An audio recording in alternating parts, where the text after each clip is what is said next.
Alright, welcome back to you can see me because I just threw the camera up there.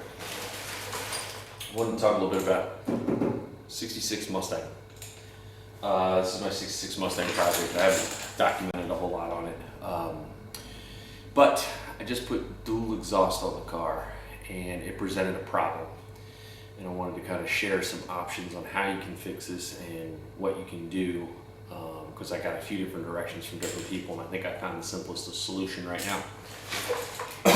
My car was originally a 6-cylinder, single exhaust, which apparently has a total different rear brake hose routing than the V8 dual exhaust. So, I'm going to show you the issue at hand first.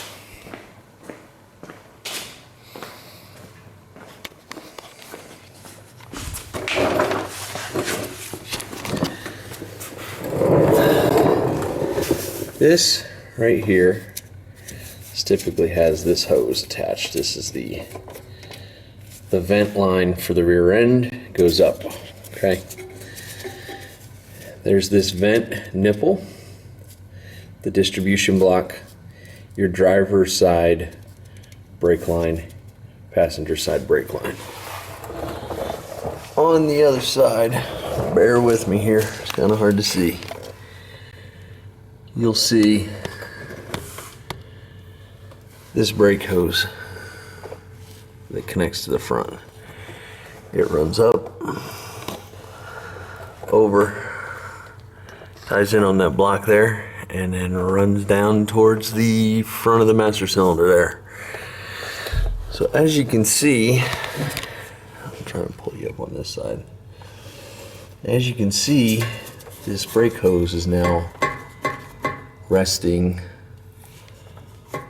on the exhaust pipe now that I added dual exhaust. So that bracket that you see right there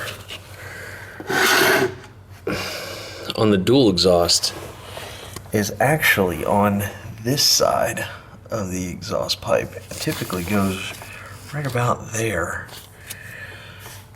And there is a different axle bracket here that actually moves this distribution block to the front of the axle, which also requires new driver's side and passenger side brake lines. So if you were to do this the OEM way, you would need the correct bracket for here, and I'll show that to you in a second. I do have it. The correct bracket for here, a new driver's side and passenger side brake line.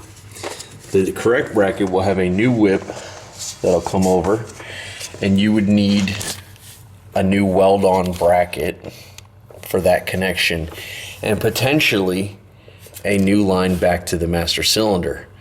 So obviously that's a lot. I put this car together, had no exhaust on it, and then decided to go ahead and put dual exhaust on it, and had no idea this was going to happen. End of the world? No. But there's a couple ways to go about this. Okay. Option 1, the OEM way.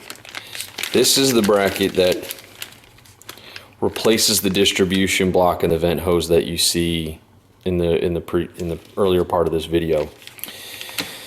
This will bolt with the vent hole where the vent goes, which now relocates your breakout ports over to here, and you now have this whip that comes out of the front of the axle and heads up towards the new bracket.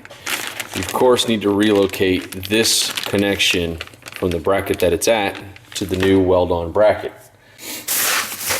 I have a weld-on bracket around here somewhere.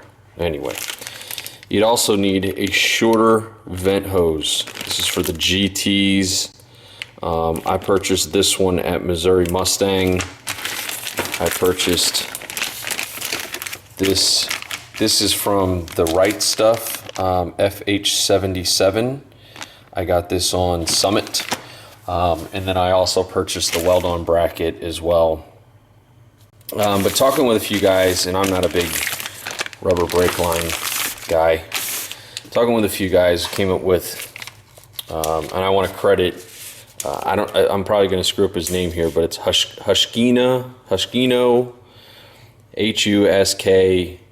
I don't know, Yanashino, I don't know what the hell it is. That's his username on Vintage Mustang forums. He's got a write-up on this, which is really good. So what I purchased was a 19-inch AN3 stainless steel braided brake line with 190-degree elbow on it. So both of these ends are AN. Okay. That is part number 910318923. I bought this on Speedway.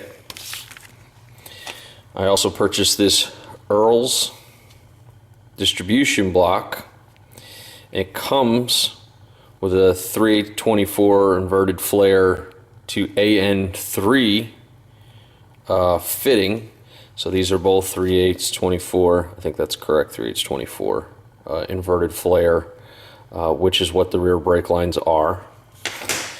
And then I bought an adapter for the 3/8/24 male to a AN3 female. The Earl part number is 972054AERL. You can see the bracket there. 3/8/24 IF, number 3AN, 3/8/24 IF. And these were 3/8/24 female to number 3 brake, 3AN fitting here. So essentially what you do is you replace the distribution block on the back of the car with this one. When you bolt that on, you should be able to lightly rebend your rear brake lines to attach to this point, and then reattach this with the correct fitting at the current brake location. So I'm gonna go ahead and put this together, and then I'll show you the finished product once it's done. So, okay, we've got her all installed now. I'll show you what we got. So there you can see the new distribution block. These are the regular lines that were already on here before. I had to just put a little bend to them to get them to align the distribution block. I reused the OEM vent tube. I'm going to make a high suggestion here. Please clean this vent tube out. Mine was clogged. It can cause you to blow out seals on your axles and whatnot. Small drill bit right through the center, clean all the rust out, blow it out, clean it good. If you can replace it, just replace it. They're like $7 if you're ordering stuff. Just make sure you get the long one.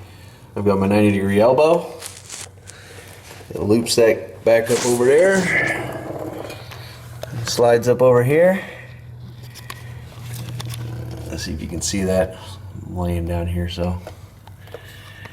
And it tied right in. I was able to reuse the clip. There's my fitting, my adapter for the AN to the 3/8/24 male. I do want to show you one thing real quick. I'll give you another view up here so you can see it. A little better view. Vent hose reattached. You can see how I routed the cable there. It goes around the back side, and then it comes back over here and ties in on the OEM bracket. Now, one thing.